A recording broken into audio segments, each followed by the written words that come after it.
Hi guys, you're welcome back to my YouTube channel. My name is Toyo if you're just meeting me for the first time.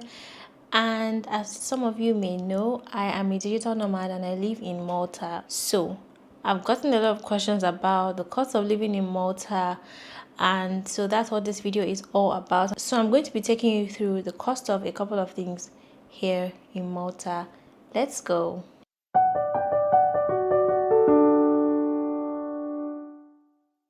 Alright, so the first one I'm going to be talking about is accommodation. We actually found our house on Facebook. So a lot of the prices I'm going to be giving you will be coming from Facebook Marketplace.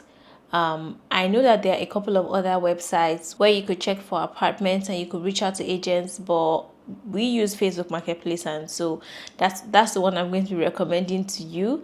I think I'm also going to check later for those websites, and then I'll put it on the screen or in the description box below. All right, so for accommodation, of course, we have the studio apartments, we have 1 bedroom, 2 bedroom, 3 bedroom. We also have shared apartments. So for the studio, I mean, according to the research that I made, I saw prices of like 800 euros per month. So I'm going to put on the screen a recording of some apartments on Facebook Marketplace. So I'm going to be showing it, and then you could also see the prices. So for a 1 bedroom, you probably have between like 850, 950 thereabout. And then when you start getting to 2 bedroom apartments, of course the price increases to maybe like 1000, 1002 and more. And definitely the type of house also determines the amount of money that you're going to pay, with the facilities, the area that the apartment is located as well. So for example, if you're looking for an apartment in the central area, for sure you know that apartment is going to be more expensive than some apartments that are up north, apartments that are in the south as well, right? So when I say central, I mean places like St. Julian's, Sliema, Valletta, Pieta, Msida, Bikara, those places. For sure you're going to get apartments that are likely more expensive than others. And so there are also shared apartments. Yeah, so guys, for the shared apartments, I forgot to mention that you could get an apartment for around 300, 350, 450 euros per month and share the apartment with other people. Let me just say that I'm not a student, I'm a digital nomad in Malta. So I'm giving you the prices from where I stand, right? Not from the perspective of a student or a worker in Malta. If by any chance your prices are different, or you think that some of the things I'm mentioning, you could find them more affordable elsewhere in Malta, please do well to help other people watching and then leave it in the comment section so that others can learn from it. All right, so the next one I'm going to be talking about is groceries. Groceries should take between 200 to 600 euros in a month, depending on the size of the family, right? And you know how when you go to the market to buy stuff, like maybe monthly shopping, I mean, throughout the month you're still going to have to, like, here and there, go and buy this, and then it will amount to a lot more than you spent just like doing the major grocery shopping in the month. So yeah, between 200 to 600. Now I'm Nigerian, and so I do some of my shopping in the African store to get some African Nigerian food stuff. Also depends on the kind of food that you like to eat. If you eat more meat than others, the price is going to be more than others. I saw a video one time on, I think it's Alex in Malta's Instagram, where he interviewed some people on the street and he was asking them what they spend on food, like groceries, in a month. And someone said 30 euros, and I was like, what's going on? How come? And people were bashing the lady and saying like, why is she lying and everything. But to be honest, like, I don't even think she's lying, because there's some people that work in restaurants, the people that work in some kind of places, and like their feeding is already sorted, so they really don't have to buy stuff outside.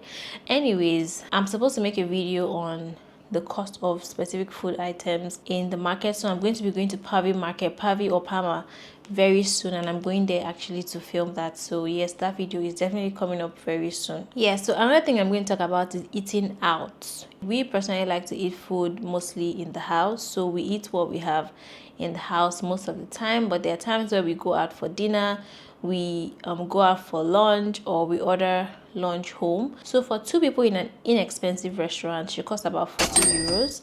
And then also bear in mind that we don't necessarily take soft drinks or cocktails, those kind of things. So we usually just buy food and water.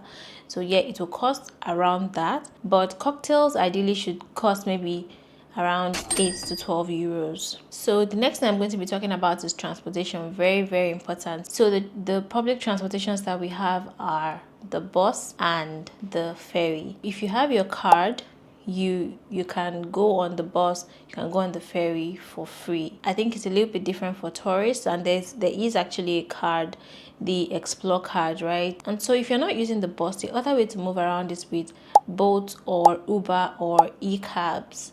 We mostly use Bolt, but sometimes we use Uber. Uber could be cheaper sometimes, but according to my research, most people spend around 200 to 300 euros a month on both. This is for people that have children, and like you're not just going to be jumping bus every time with children with you. You also live far and then you go out a lot, right? But for us, we actually don't spend up to that because we use the bus almost all the time. And then maybe when we need to be somewhere in a hurry, or we're going to carry a lot of things, like after we go shopping or something, then we use Uber. But for the most part, we use the bus, which is free, so we don't really spend so much money on that. Okay, so the next thing I'm going to be talking about is internet, that is Wi-Fi in the house. And I think I've mentioned before that there are about 3 networks here in Malta. That's Go, Melita, and Epic, and we use Go, and our Wi-Fi for 1 month in the house costs 40 euros. And then there is the mobile data. We also use Go for our mobile data, and so it costs us, I mean, the small plan is about 6 euros, and then it increases to like 12 and 20, and up and up and up it goes. So it really depends on the package that you want. Yes, and another thing I'll be talking about is utility. So the utility bills will most likely cost around 80 to 100 euros.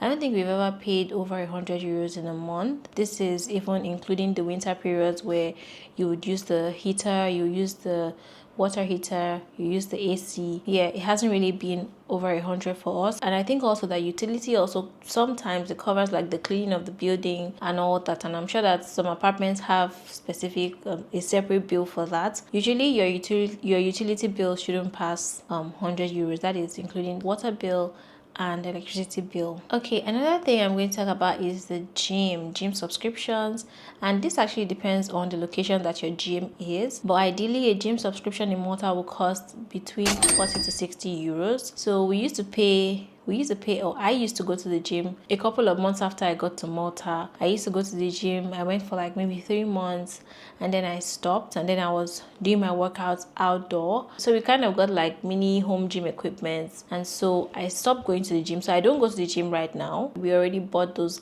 things like dumbbells, resistance bands, a bench, and a couple of other things like that here. So that's another option for you, and all those things you can find them in Decathlon because they have all things sports. And so the next on my list is healthcare. There are 2 options. You have the private hospital and you have the general hospital. I've never been to general hospital here, but I've been to a private hospital here, and so I went to the one that my insurance was supposed to cover, which was St. James Hospital. There are lots of them. There are lots of private hospitals here, and ideally you should check for the one that your insurance covers. I heard that you pay in the general hospital but you don't pay as much, right? I don't know how correct this is. I will confirm.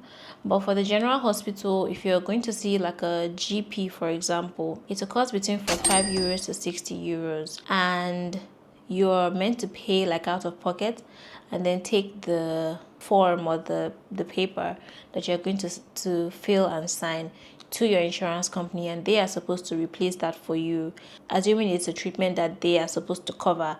Yes, they're going to do that for you. Unfortunately, I didn't have that experience with my insurance covering my hospital bill for one reason or the other, but I've heard of people who actually got their bills covered by their insurance company. And then there are also clinics in Malta. I don't have to go to the private hospital all the time. Just close to my house there is a clinic. just above the pharmacy. A doctor operates there, and then you can walk in there and see the doctor at the specific times. It costs less to see the family doctors than going to a private hospital. I mean, you could as well go there. Next thing I'm going to be talking about is haircuts and braiding. So for haircuts, it will cost you about 10 euros to 20 euros depending on if you want to do your beards, your hair, and the whole works, right? For ladies, it's a bit different. It's more expensive, definitely. Me, I just feel like it's expensive to make your hair in Malta, and that's why I personally learned how to do my cornrows myself. So in case I need to wear my wig, I learned how to do that myself. I know how to relax my hair myself as well, and just do a few things, right? So when I want to do some other things like what I have on right now or braids, it will definitely cost a bit more. I also noticed that there are lots of African salons in Malta, so you have a lot of options to choose from, but the size of braids and the length will determine the price. So sometimes it costs like 80 euros to 100 to 150 and more even. Yes, I think I've come to the end of this video. If you think I missed anything, please write it with the prices or ask me about it, and I'll do my research and get back to you in the comment section. Thank you so much, guys, for watching this video. Please don't forget to give it a thumbs up and leave your comments, and please don't forget to subscribe to my channel, and I'll see you in my next video. Bye.